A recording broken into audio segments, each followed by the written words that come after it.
most effective for me.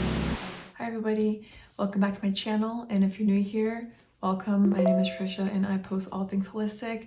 In today's video, I wanted to talk a little bit about ADHD, the highs, the lows, and everything in between. And as an Asian American, this thought of ADHD, mental health, of depression is something that's very foreign. Starting in high school, I constantly lose focus and even fall asleep.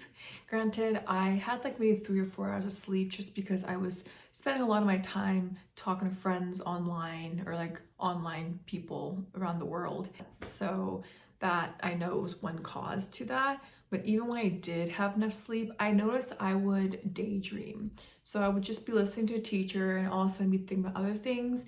And I just thought that I was sleep deprived. I didn't know what was wrong. I just kept on going. Despite taking a little bit of time in community college, I worked part-time and I used Chegg and whatever online stuff to really get my way through college, which, you know, in hindsight, I wish I did pay more attention, but you know, you live and you learn. And then I never thought about actually getting help in college because I thought that I didn't really need it and I was too busy having my fun and not really focus on school or really myself. I'm looking inwards because I was a late bloomer.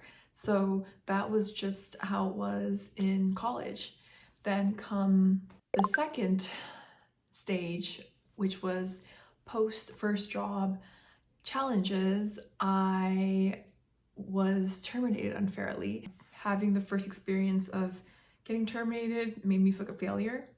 And this was the end of December 2019, and that was the beginning of COVID. People weren't hiring. It wasn't until like 5 months later when I actually received some kind of temp job, and that gave my spirit a little bit of a boost. And then during this time too, since I technically was still unemployed with no benefits, I had Medi-Cal. So that was when I first had the courage, patience, and free time to seek therapy because I didn't have to regret paying for something that I knew I wouldn't be able to afford down the road.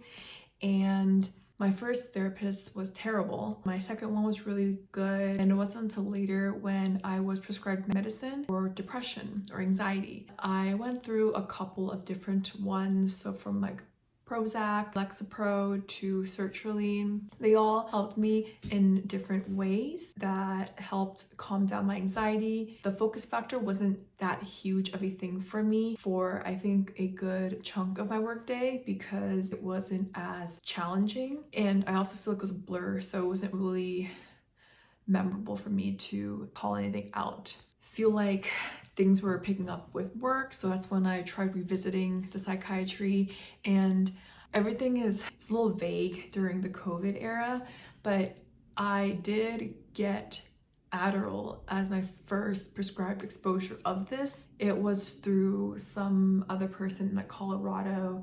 And from here, it was around 2021, I think, if not 2020. That was the beginning of my first breakthrough of like, wow, this is helping me feel just focus and fluid at work. Like I can just get through anything doing this and that all fluidly and just not feeling any kind of blockage. A little bit after that brief moment of having Adderall in 2021, regulations kicked in, got more strict, and then that psychiatrist went bye-bye and I was left without medication for quite some time, and I just had to power through that.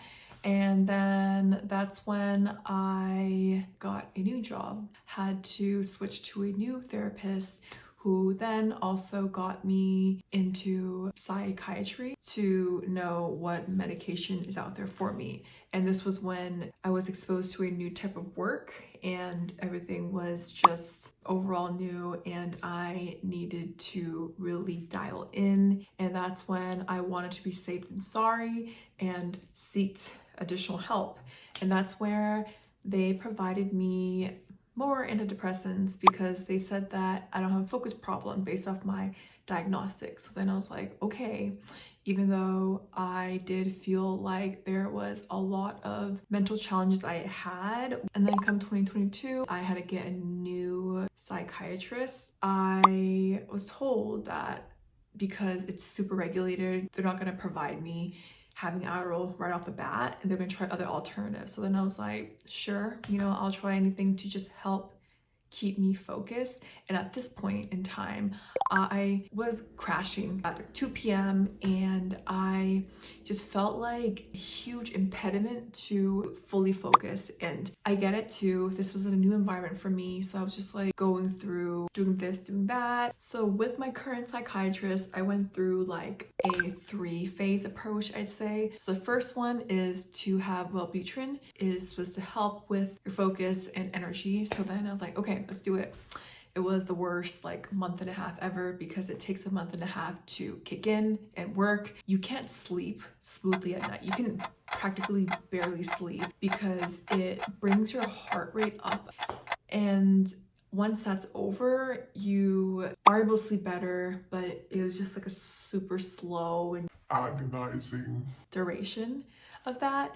I felt more motivated, and I guess I felt more willing to just have conversation with people and just feel like I was riding some kind of wave. I thought it was going really well, and then as it was going well, I did still feel like it was only temporary until I would kind of wither away with just my thoughts and thinking about a bunch of other things to do at once, which is a lot of what symptoms that people with ADHD have.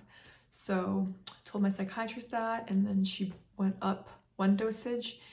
I think it was like 36, but maybe I'm getting the numbers wrong. And that was like the worst mistake ever. Not only was I already feeling really tense and timid with like the smallest things, but at one point I felt like I was having like a mini heart attack or something. But so I tell my psychiatrist what had happened, and she apologized and told me to try some type of stimulant for you and see where that goes. Great. What I've been wanting for like the past 3-4 months. So with Wellbutrin journey, that was about 3 months of experience. And then first stimulant I tried was Focalin, and this was super dehydrating, drying from mouth and tongue. And the next thing I tried was Ritalin, something else I knew that was common, and something that my psychiatrist urged me on is at that point, Adderall was still at a shortage, so that was not a supply that she can provide me immediately. And then she mentioned Ritalin, and with Ritalin versus Adderall is more of a up and down. So it's likely if you're a sensitive person like myself, your body will go through crashes, which is really bad for your anxiety level.